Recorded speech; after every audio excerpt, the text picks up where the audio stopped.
Selamat pagi anak-anak, bagaimana kabar kalian hari ini? Semoga kalian selalu diberikan kesehatan oleh Yang Maha Kuasa. Selamat bertemu kembali dalam mata pelajaran sosiologi. Mari kita berdoa bersama-sama agar pandemi ini segera berakhir, agar kita bisa bertatap muka seperti biasanya. Ibu berharap walaupun kita belajar secara daring, tidak akan mengurangi semangat kalian untuk belajar.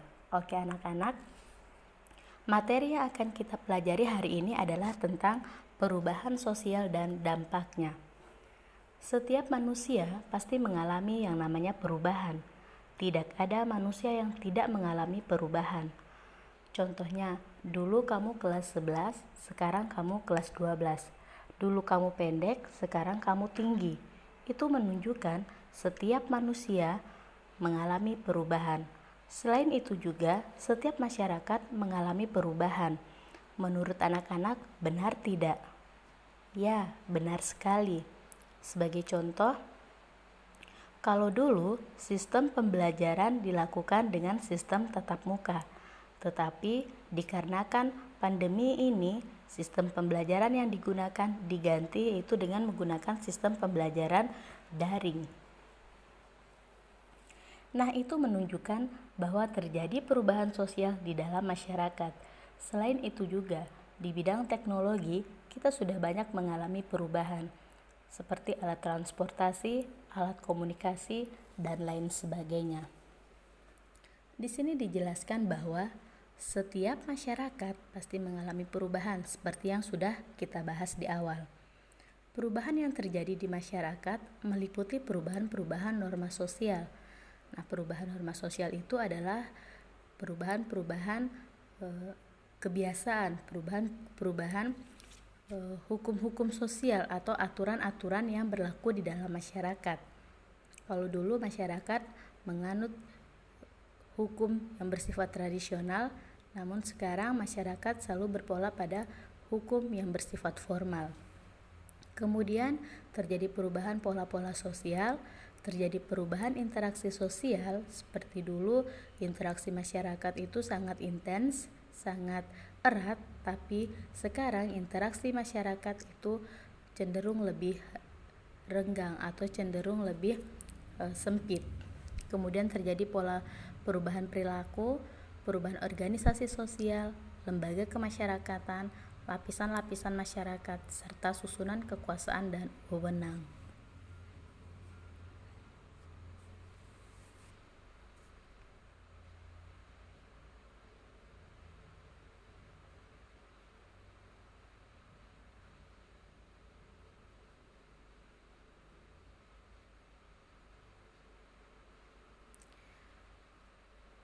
Seorang ahli sosiologi juga, Kingsley Davis, mengatakan bahwa perubahan sosial merupakan bagian dari perubahan kebudayaan. Perubahan dalam kebudayaan mencakup semua bagiannya. Salah satunya yaitu kesenian. Dulu, anak-anak sangat menyukai dan menggemari seni-seni tradisional, menyukai kesenian-kesenian yang berbau tradisional seperti tari-tarian daerah, lagu-lagu daerah. Namun sekarang kita lihat perbedaannya, anak-anak sekarang lebih menyukai kesenian yang berbau barat. Kemudian perubahan kebudayaan selain kesenian ada ilmu pengetahuan, teknologi, filsafat, bahkan perubahan dalam bentuk serta aturan yang ada di dalam masyarakat.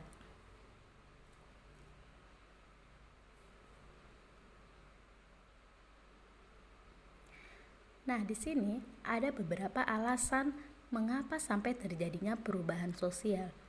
Jadi di dalam masyarakat itu ada beberapa alasan yang menyebabkan terjadinya perubahan sosial. Kita tahu bersama kan, kehidupan masyarakat itu tidak ada yang bersifat tetap. Kehidupan masyarakat tidak ada yang bersifat statis. Pasti selalu saja mengalami perubahan, baik itu lambat ataupun cepat. Kita lihat sama-sama alasan yang menyebabkan terjadinya perubahan sosial. Yang pertama yaitu menghadapi masalah-masalah baru. Dengan adanya masalah-masalah baru, pasti akan menimbulkan terjadinya perubahan di dalam masyarakat. Yang kedua, ketergantungan pada hubungan antar warga pewaris. Nah, di sini salah satunya adalah contoh misalnya ketergantungan antara masyarakat yang satu dengan masyarakat yang lainnya. Itu contoh kecil saja. Kemudian yang ketiga, kebudayaan lingkungan yang berubah. Akibat adanya perubahan lingkungan, misalnya disebabkan oleh bencana alam, mengakibatkan juga terjadi perubahan sosial di dalam masyarakat.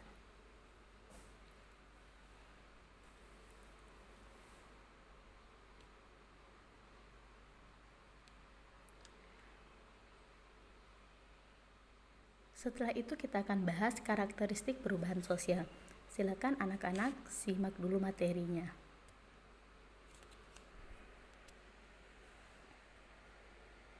Ada beberapa karakteristik perubahan sosial atau ada beberapa ciri-ciri sesuatu yang mengalami perubahan. Yang pertama, tidak ada masyarakat yang berhenti berubah. Seperti yang dikatakan di awal, benar ya, bahwa tidak ada masyarakat berhenti berubah. Pasti selalu saja mengalami perubahan.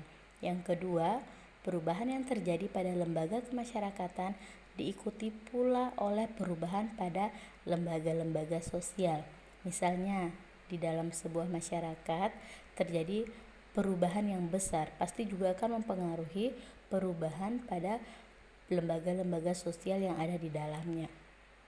Kemudian karakteristik perubahan sosial yang ketiga yaitu perubahan tidak dapat dibatasi. Maksudnya perubahan tidak dapat dibatasi ini, perubahan artinya yaitu perubahan tidak hanya pada kebendaan saja, tapi juga bisa perubahan dalam hal spiritual atau keyakinan. Nah, kalau perubahan dalam hal bidang kebendaan misalnya kayak teknologi ya, handphone yang jadul menjadi handphone yang tren atau handphone yang dengan kapasitas yang sangat lengkap. Sedangkan spiritual atau kepercayaan seperti animisme, idealisme dan berubah sekarang tidak ada lagi mengenal sistem demikian.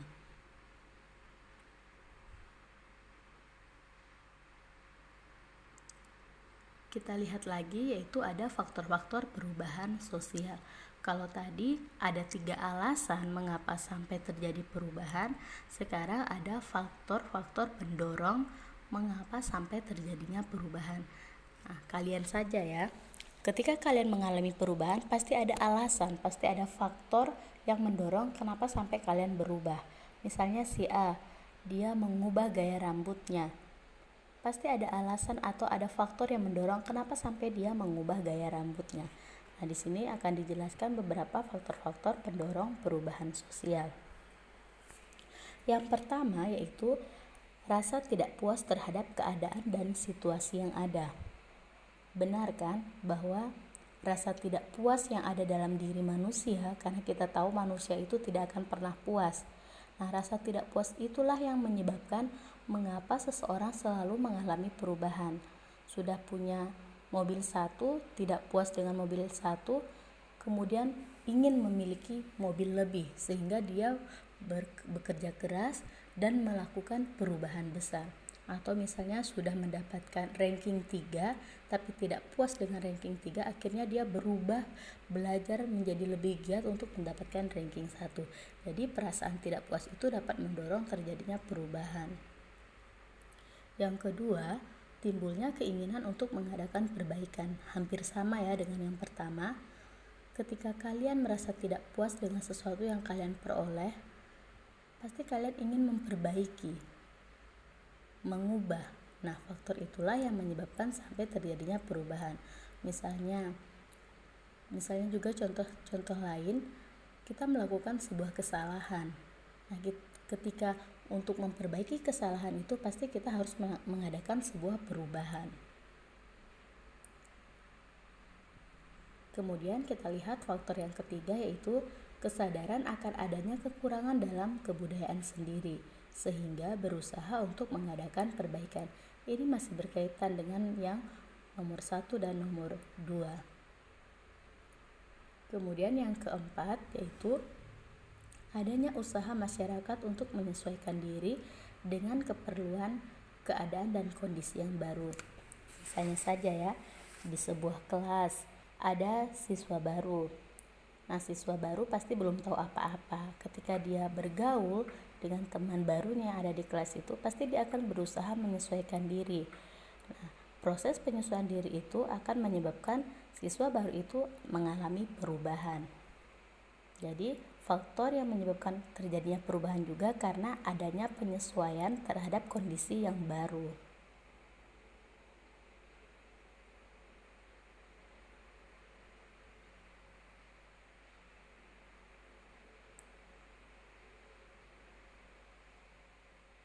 Kemudian kita lihat faktor berikutnya, yaitu banyaknya kesulitan yang dihadapi yang memungkinkan manusia berusaha untuk mengatasinya. Ya, ini sama dengan alasan yang pertama.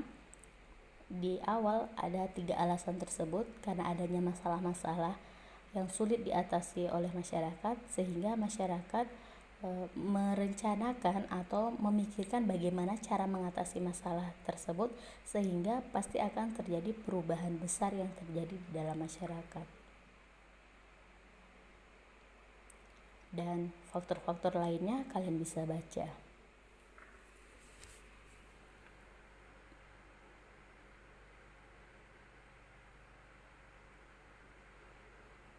Di situ juga dijelaskan akibat tingkat kebutuhan masyarakat yang semakin kompleks, yang semakin banyak, dan adanya keinginan untuk meningkatkan taraf hidup. Kita tahu bersama bahwa setiap hari, setiap zaman itu perubahan dalam masyarakat dari segi kebutuhan itu semakin banyak dan semakin kompleks. Nah, untuk mendapatkan hal itu, untuk meningkatkan taraf hidup atau menjadi sama dengan posisi yang di atas, tentu kita akan harus berusaha dan mengadakan perubahan.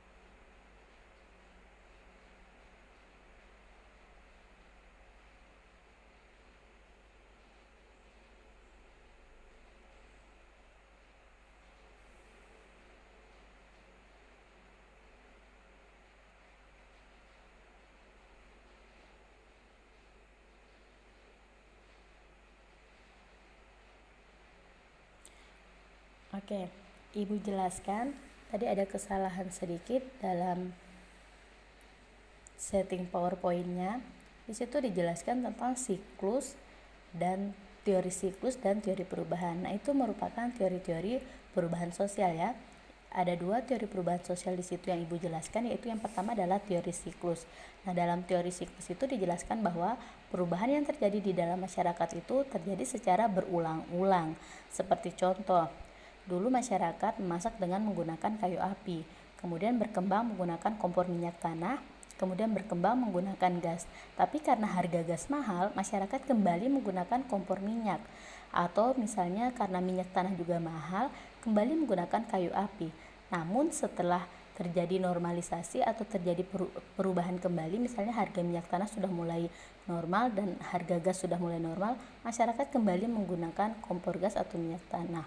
Jadi perubahan teori siklus itu menjelaskan bahwa perubahan manusia itu terjadi secara berulang-ulang, bisa menuju ke arah yang baik, namun bisa juga kembali ke arah yang tidak baik.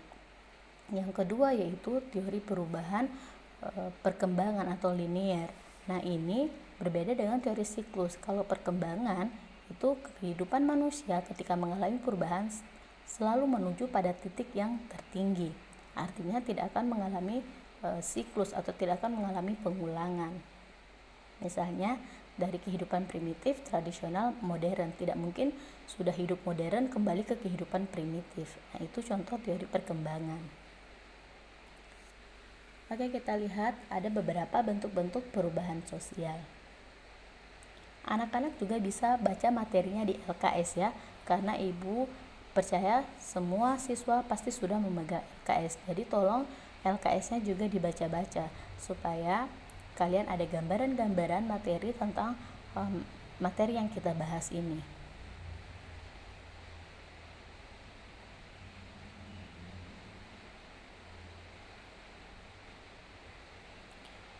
Oke, bentuk perubahan yang pertama yaitu perubahan sosial yang terjadi secara lambat dan perubahan sosial yang terjadi secara cepat.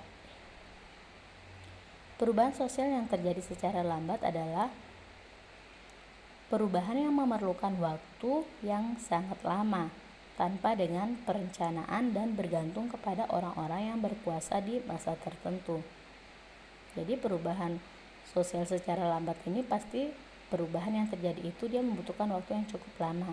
Dan kebalikannya adalah perubahan sosial secara cepat yang dia tidak memakan waktu yang cukup lama.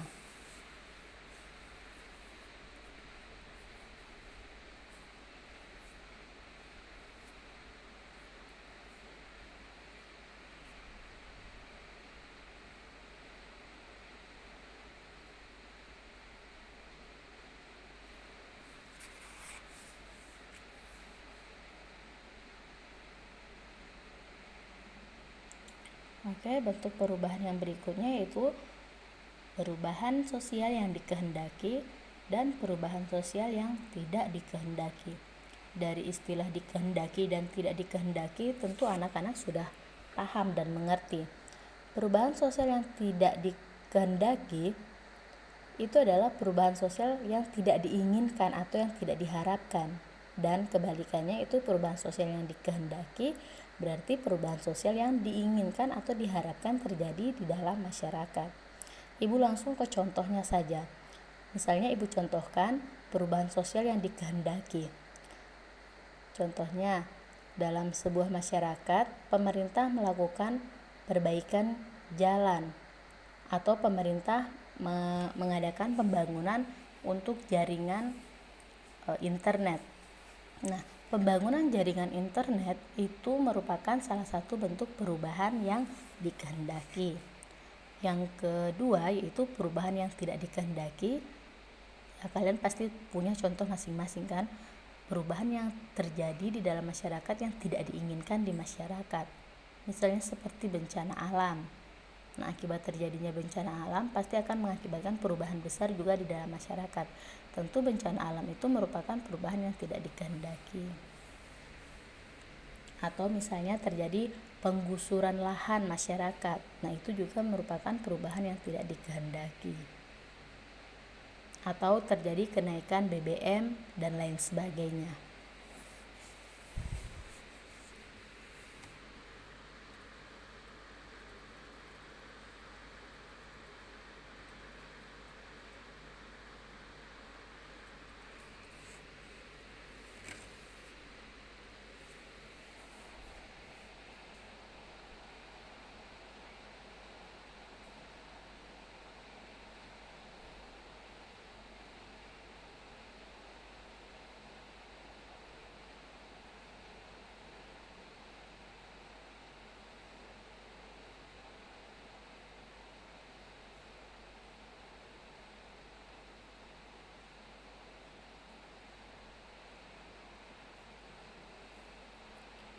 Kita masih di bentuk-bentuk perubahan.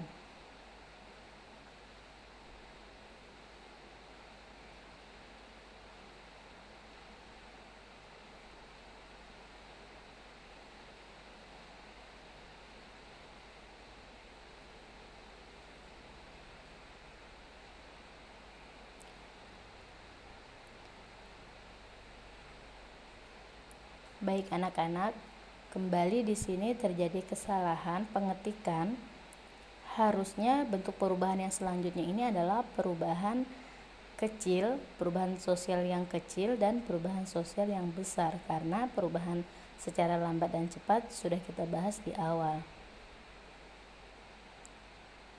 Jadi ibu jelaskan saja ya, harusnya bentuk perubahan yang selanjutnya ini adalah perubahan sosial yang kecil dan perubahan sosial yang besar. Nah, kalau perubahan sosial yang kecil berarti yang dia tidak mempengaruhi banyak orang, perubahan yang terjadi itu tidak mempengaruhi banyak orang. Sedangkan kalau perubahan yang besar berarti perubahan yang terjadi itu mempengaruhi banyak orang.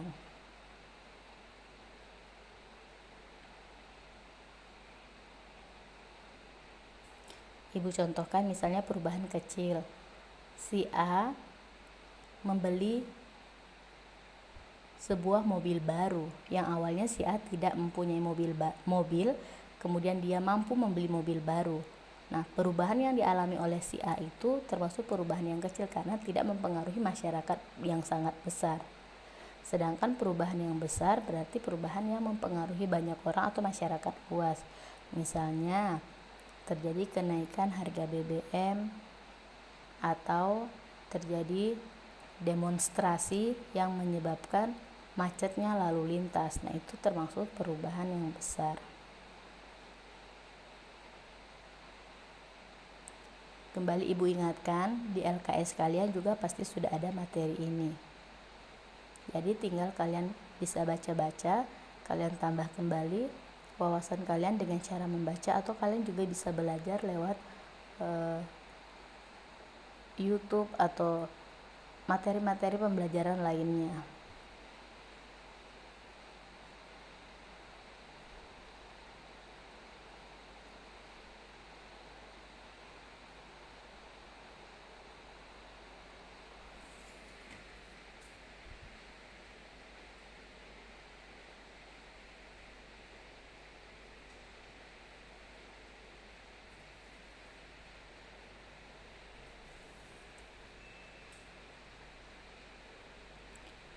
Kemudian bentuk-bentuk perubahan sosial yang terakhir kita akan bahas, yaitu yang terakhir.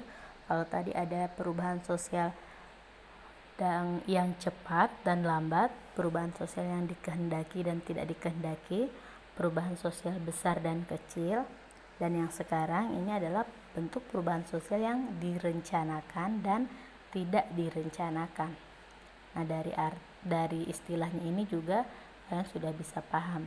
Perubahan sosial yang direncanakan berarti sebuah perubahan yang terjadi di dalam masyarakat yang dia melalui perencanaan. Jadi sebelum terjadi perubahan, direncanakan dulu, ada perencanaan. Kemudian perubahan sosial yang tidak direncanakan berarti sebuah perubahan yang terjadi di dalam masyarakat tanpa ada perencanaan terlebih dahulu. Nanti kalian bisa cari contoh-contohnya di LKS atau di internet.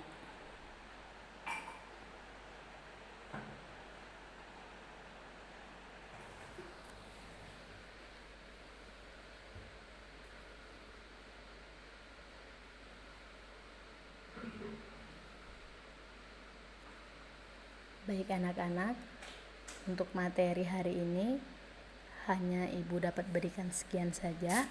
Nanti kita akan sambung lagi pada pembelajaran berikutnya, dan tidak bosan-bosan Ibu selalu ingatkan, kalian bisa belajar lewat LKS ataupun kalian bisa belajar lewat Google, lewat internet, lewat YouTube.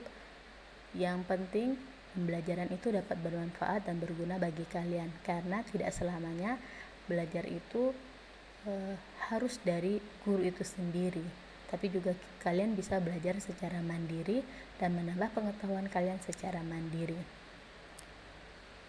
Terima kasih anak-anak sudah mengikuti pembelajaran ini dengan baik. Sampai jumpa di pembelajaran berikutnya. Selamat pagi.